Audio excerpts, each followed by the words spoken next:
दिल्ली के जनकपुरी में एक गड्ढे में गिरकर एक युवक की मौत हो गई, जिसको लेकर के कई सवाल खड़े हो रहे हैं।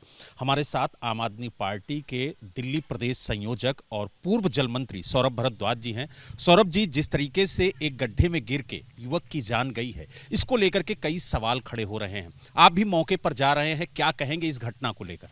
देखिए, ये अभी 1 महीना भी नहीं हुआ, नोएडा के अंदर एक इंजीनियर कार समेत गड्ढे में गिर गया।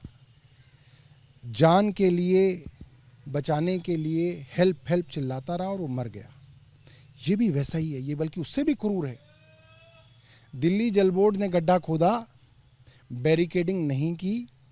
रात को 11:53 पे वो लड़का जनकपुरी के डिस्ट्रिक्ट सेंटर पे था, उसने माँ बाप से बात की और फिर वो गायब हो गया। कल सतीश गोलचा और उनकी पुलिस कह रही थी कि हम तो एक भी मिसिंग रिपोर्ट नहीं छोड़ते, इसलिए आंकड़ों पे मत जाइए, हम लोग बहुत ओपन हैं।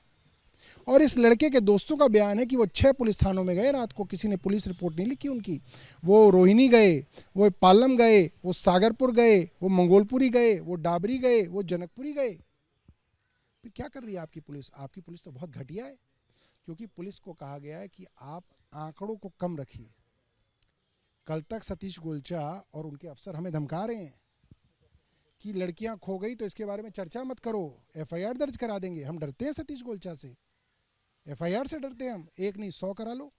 तुम्हारे जैसे कितने कमिश्नर आए और कितने चले गए। एफआईआरों से डरने वाले लोग नहीं हैं हम। सतीश गोलचा ये बताएं कि उनके 6 थानों में से किसी ने एफआईआर क्यों नहीं दर्ज की।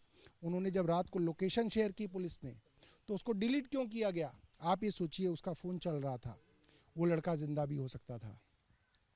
आप चाहते तो एग्जैक्ट लोकेशन आपको मालूम थी कि वो लड़का कहाँ पे है, उसका फ़ोन कहाँ पे है, और आपने वो शेयर क्यों नहीं की?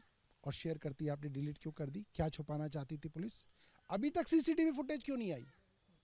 नोएडा का लड़का जो गुजरा था, वो दूसरे राज्य में हरियाणा के अंदर अगर पार्टी करके आया था, तो आपने हरियाणा के रेस्टोरेंट की फुटेज निकाल ली। इतने कमीने हैं आप, इतने घटिया हैं आप।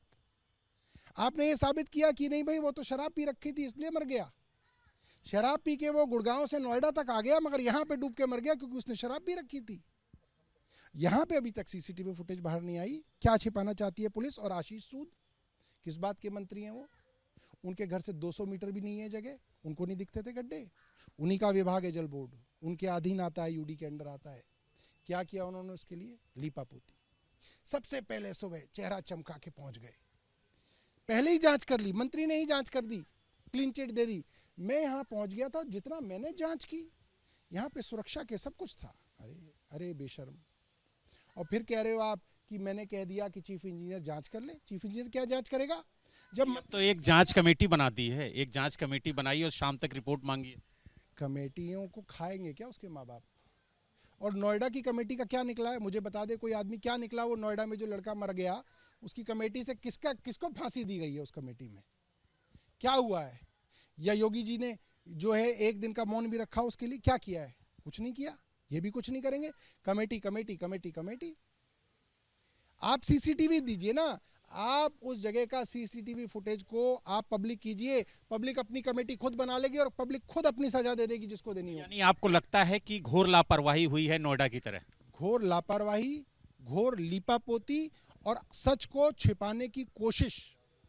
और इससे पुलिस एक्सपोज हुई कि पुलिस झूठे आंकड़े किस तरीके से बनाती है। क्या बोल रही है सागरपुर पुलिस स्टेशन के अंदर पुलिस? कह रहे तुम्हारा ही लड़का खोया है, कितने खो गए, कितने खो गए, तुम्हारा ही कोई ना अकेला है। ये तो पुलिस है।